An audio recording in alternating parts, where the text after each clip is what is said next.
the original draft of this video, I was going to pick apart some urban legends that come around every year at Halloween. But as fun as it would be to talk about clown purges, get away from me! And blood raves, it doesn't really feel in the spirit of the season. Sure, some people do fall for them, but part of the joy of horror is the conflict between the rational and the irrational, belief and disbelief. But then I saw this video of the Raffles Ghost from Singapore. In the video, we see two office workers enter an elevator.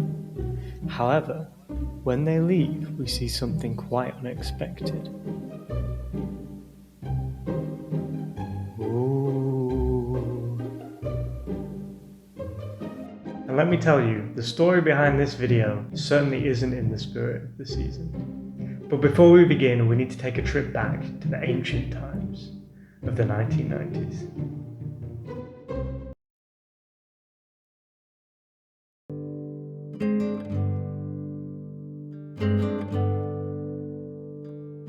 In October 1997, 3 actors walked into the forest of Seneca Creek State Park, and over 8 days they recorded one of the most infamous horror movies of all time. The Blair Witch Project pioneered the found footage genre and became one of the most profitable horror movies of the 1990s. But it wasn't shaky cam that turned the Blair Witch into a household name. You see, the creators also pioneered another technique outside the world of film: viral marketing. In an attempt to drum up interest for their film, co-director Eduardo Sanchez built a website to help spread the myth of the Blair Witch. The original website is no longer hosted, but through the power of the Internet Archives we can still explore the site today. The website tells the story of Ellie Kedwood, an 18th century witch from the town of Blair, the Blair Witch, and it describes several gruesome events in the history of the town, including the disappearance of the film's protagonists, student filmmakers hoping to make a documentary about Kedwood and the town. It's pretty cool to explore the website even today. It's neat how they weave in bits of footage taken from the project to build suspense for the story. Good evening.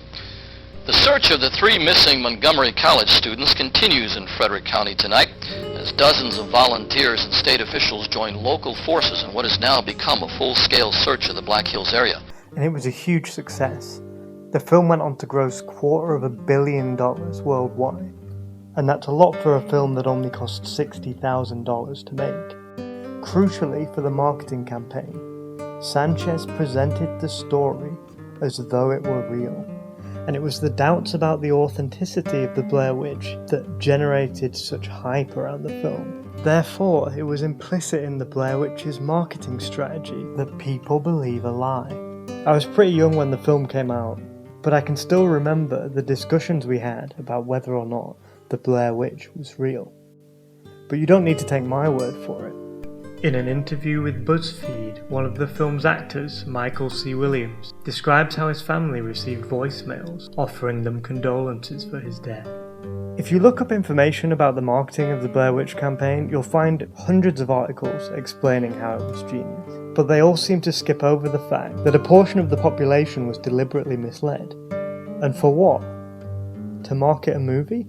If you're feeling generous, you could write this off as being a work of art. That a few gullible people were misled into believing in a ghost story is a small price to pay for a cultural artifact as enduring as the Blair Witch. But of course, viral marketing didn't stop there. Viral marketing is everywhere.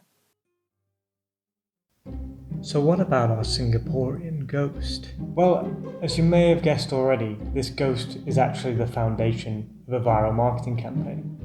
Specifically, the host was created by the GMP Group, a recruitment firm operating in Southeast Asia. GMP said that the point of the hoax was to highlight the dangers of working late. At GMP, we want to highlight the dangers of working late.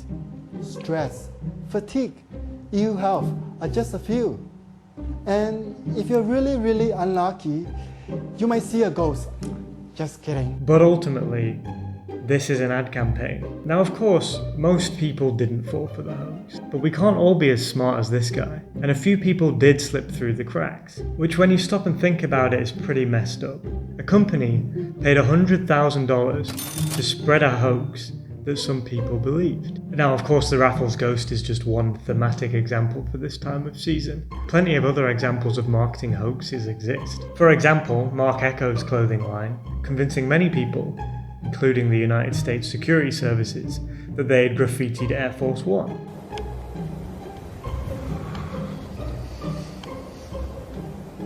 Or the panic buying of bacon caused by false news reports spread by the Ohio Pork Council, claiming that there was a shortage of porcine food products.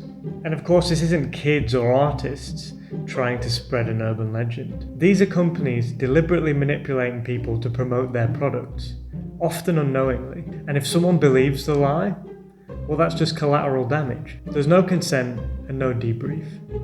It's gross, but don't just take my word for it. In a 2020 paper titled Viral Marketing Communication on Social Networks, Ethical Dilemmas, the authors try and outline some of the issues surrounding viral marketing. Viral marketing communication cannot be considered to adhere to codes of ethics in situations where it is not clear which organization is behind such a campaign, which product or service is being advertised, or if it is not clear what the intention of the initiator is. If consumers feel manipulated, such viral communication cannot be considered ethical. Sound familiar? So remember, misinformation is not just the work of government espionage or political propaganda. It is also the work of corporate interests trying to use you to sell their products. So remember, it's wise to beware of the monster in the woods. Just don't forget about the monster under your bed. Happy Halloween.